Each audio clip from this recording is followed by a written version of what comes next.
కేంద్ర రాష్ట్ర ప్రభుత్వాలు రైతులు, కార్మికుల, వృత్తిదారులు, మహిళల హక్కుల్ని కాలరాస్తున్నాయి. వాటిని కాపాడుకునేందుకు పోరాటాలకు సిద్ధం కావాలని సిఐటియు మండల కార్యదర్శి చల్లకొలుసు మల్లికార్జున అన్నారు.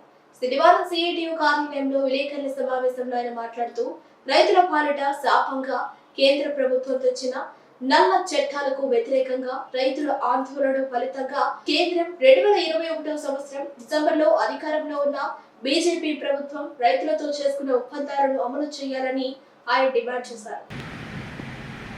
దేశంలో అత్యధిక శాతం మంది ప్రజలు వ్యవసాయ ఆధారంగా జీవనం సాగిస్తూ ఉన్నారు. కేంద్ర ప్రభుత్వం గతంలో రైతులకి ఇబ్బందికరమైన నల్ల చట్టాలు తీసుకొని వచ్చింది. దాన్ని రద్దు చేయాలని పోరాడి ఢిల్లీలో దాదాపు 2 సంవత్సరాల పాటు రైతులు సాధించుకున్నారు. వ్యక్తిపూర్వకంగా ఇచ్చిన హామీలనే నెరవేర్చాలని రైతు సంఘాల వాళ్ళు 10 నెలలుగా కేంద్ర ప్రభుత్వాన్ని అడుగుతూ ఉన్నారు. కానీ ప్రభుత్వం ఎటువంటి చర్యలు చేపట్టలేదు. అందుకు నిరసనగా రేపు నవంబర్ 26వ తారీఖున రాజ్యాంగ దినోత్సవం రోజున అన్ని దేశవ్యాప్తంగా అన్ని జిల్లా కేంద్రాల్లో ఆందోళన దిగుతూ ధర్నాలు చేస్తూ ఉన్నారు.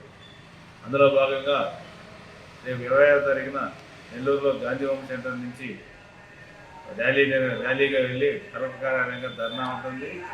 ఈ ధర్నాకి జిల్లాలో ఉన్న రైతు సంఘాలు, అదే వ్యవసాయ కార్మిక సంఘం, కౌలు రైతు సంఘం, అన్ని కార్మిక సంఘాలు, ఈ కాకుండా ప్రజా సంఘాలు కూడా పాల్గొని జయప్రదం చేయాల్సిన అవసరం ఎంతైనా ఉంది. అసలు ఈ ధర్నాకు ముఖ్య ఉద్దేశం ఏంటంటే కేంద్ర ప్రభుత్వం కానీ రాష్ట్ర ప్రభుత్వాలు కానీ ప్రజా వ్యతిరేక విధానాలు అవలంబిస్తూ ఉన్నాయి. కేంద్రంలో ప్రభుత్వం ఉన్న బీజేపీ ప్రభుత్వం ప్రభుత్వ రంగ సంస్థల్ని కాల్చౌగా అమ్మేస్తూ ప్రజాధనాన్ని ప్రైవేట్ వారికి పప్పు బెల్లాలకు పంచిపెడతా ఉన్నారు. ఈ ప్రైవేటైజేషన్ ఆపాలనేది, అదేవిధంగా ఇంకా మన విశాఖపట్నంలో ఉన్న స్టీల్ ఫ్యాక్టరీని ప్రైవేటీకరణకుండా దానికి గనులు కేటాయించాలనే డిమాండ్. ఇది కాకుండా ఉపాధి హామీ పథకాన్ని నానాడు దిగజారుస్తా ఉంది కేంద్ర ప్రభుత్వం. ఉపాధి హామీ పథకాన్ని బలోపేతం చేసి పని దినాలు పెంచి అదేవిధంగా వేతనాలు కూడా పెంచాలనేది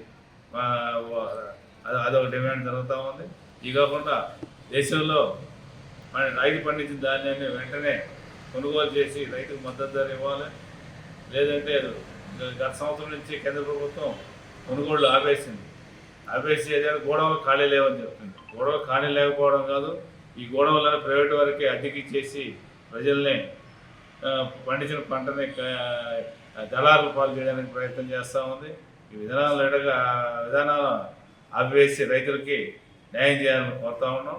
అదేవిధంగా రాష్ట్రంలో ఉన్న కూటమి ప్రభుత్వం, జనసేన, తెలుగుదేశం, బీజేపీ ప్రభుత్వం ఇక్కడ ప్రజా వ్యతిరేక విధానాలు అవలంబిస్తూ ఉంది.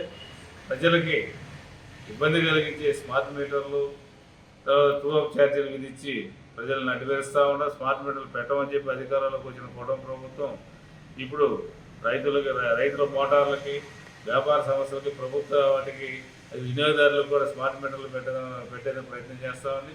వెంటనే ఆపివేయాలని మేము డిమాండ్ చేస్తూ ఉన్నాం. ఇదిగాక కేంద్ర ప్రభుత్వం, రాష్ట్ర ప్రభుత్వం, సుప్రీంకోర్టు స్కీమ్ వర్కర్లందరూ రెగ్యులర్ చేసి కనీస 26,000 రూపాయలు ఇవ్వాలని, కనీస పింఛను 10,000 రూపాయలు ఇవ్వాలని కూడా డిమాండ్ ఉంది. ఈ డిమాండ్లు నెరవేర్చాలని కోరుతాము. ఇవన్నీ సాధించేందుకు రేపు 26వ తారీఖు నెల్లూరులో జరిగే ధర్నాకి జిల్లాలో ఉండే అన్ని కార్మిక సంఘాలు, ప్రజా సంఘాలు, రైతు సంఘాలు పాల్గొని జయప్రదం చేయాల్సిందిగా ఈ సందర్భంగా మేము కోరుతాము.